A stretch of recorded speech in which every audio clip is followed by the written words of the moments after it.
నిబంధన నీతో చేసిన దాని ఎందుకు నిందల పాలై నిత్య నిబంధన నీతో చేసిన దాని ఎందుకు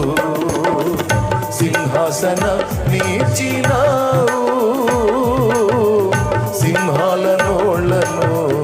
మూసినావు సింహాసన నీర్చినావు సింహాల నోళ్లను మూసినావు సర్వోన్నతుడా నీవే నాకు ఆశ్రయ దుర్గము